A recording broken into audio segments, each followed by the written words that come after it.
The President believes that when we think about the role of government in spurring entrepreneurial activity, we should do so in three parts.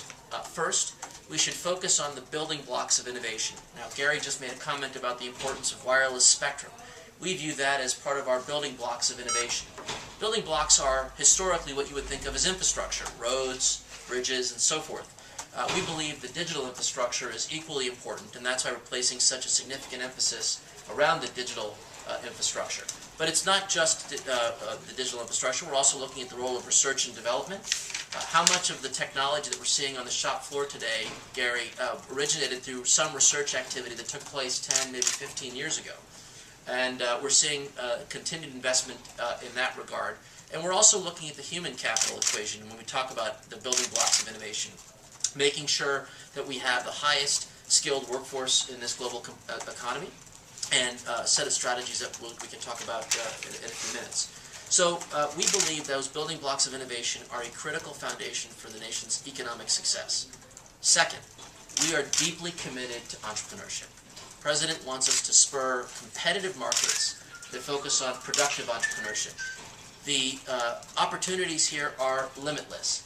There are some capital markets policies that we are pursuing, but my particular interest in this regard is on how we unlock the value of government information and create this more open and collaborative spirit to spur the kind of entrepreneurial ventures that we're talking about. Again, if we think about some of the applications and the devices that are out there, to what extent might they be improved upon if they could consume government information and therefore provide more value? Just as an example, before we get to the Q&A, Secretary Vilsack, our agricultural secretary, said one of his priorities for the President is to reduce childhood obesity. And in order to achieve that, one of the tools that he has at his disposal is to release a database of the 1,000 most commonly eaten foods with an algorithm that calculates the excess calories from the bagel with cream cheese. So over the December period of time, Secretary Vilsack launched the Healthy Kids Innovative Games Challenge, Gary, asking games developers to consume that data set and to produce games for kids between the ages of 9 and 13 that our research suggests are at most vulnerable from the thinking about their dietary habits, and create games that might help them understand healthier eating habits. We're not going to spend a nickel of government money, Gary. This is data that we're releasing to the public, inspiring and challenging entrepreneurs to develop, and doing what we can to democratize that information. Now, we may come up with some prize money. We're asking the public what they would like us to do to design this competition, but it's all in this same spirit of innovation. Which leads me to the last pillar, and the pillar that is, I think, really exciting as I look at what we're doing here at CES. It's a pillar that says that there are certain national priorities where we need an all-hands-on-deck approach. And it's the President saying that, look, we need to get everyone focused on how we bend the healthcare cost curve, how we address our dependence on foreign oil and our issues around energy management more generally. And while there's a lot of policy areas where we will have a thoughtful opportunity for disagreement, there are some foundational questions about how innovation can move the needle. And so we are very focused on the role, for example, of data standards to spur innovation. Just over the holiday break, the Secretary of Health and Human Services released a draft set of rules for healthcare information technology. These were standards that would help us take advantage of the President's $20+ billion of stimulus funds to promote the adoption of healthcare information technology. Had we done this incorrectly, one could have seen us stifling innovation. Oh, the government's made this thing so convoluted and difficult that we wouldn't have seen the results that we would like to see.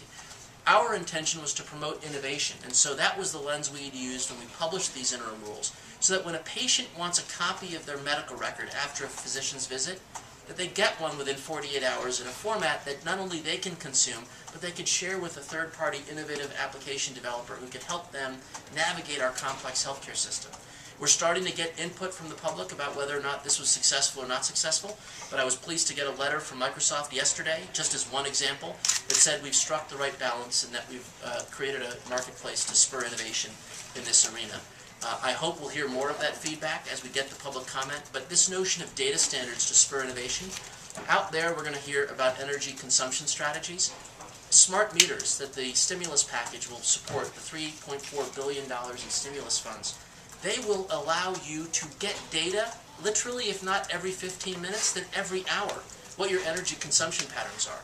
Now, I don't think you and I are going to go to www.tellmewhatmyenergyconsumptionisbytheminute.com, but if I had access to that data stream and I could share that with an entrepreneur who's willing to take that information and build it into a consumer home electronic device so that while I'm watching TV, a message pops up, you might want to adjust your thermostat if you want to take advantage of energy savings, that we want to create an open environment where those kinds of innovations can take place.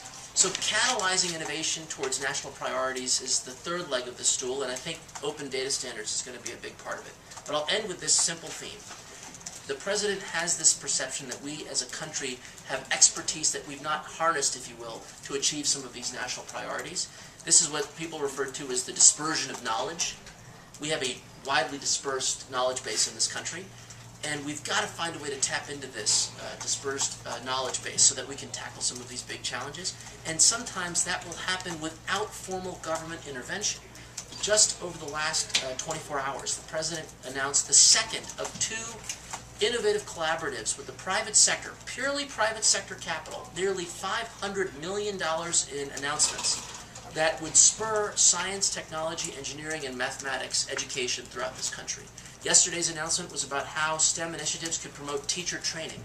Intel making a significant investment through their foundation to spur curriculum development. Discovery, who was here celebrating some of their 3D channels. Discovery Communications committing for online programming and, I'm assuming, 3D programming now that they've launched the channel, to convince, can you imagine how many kids are going to be inspired to get into science if they can see 3D visualizations of the geology of the planet or the human body? These are consumer electronics that will help to spur the nation's interest in science, technology, engineering, mathematics, and it's about the President's vision of tapping into this all-hands-on-deck mentality. We call this the Educate to Innovate initiative. I've gone longer than I wanted to, Gary, but I wanted to say how excited I am at the energy here and how grateful I am that you have convened such an important show every year, and it's exciting to be a part of it.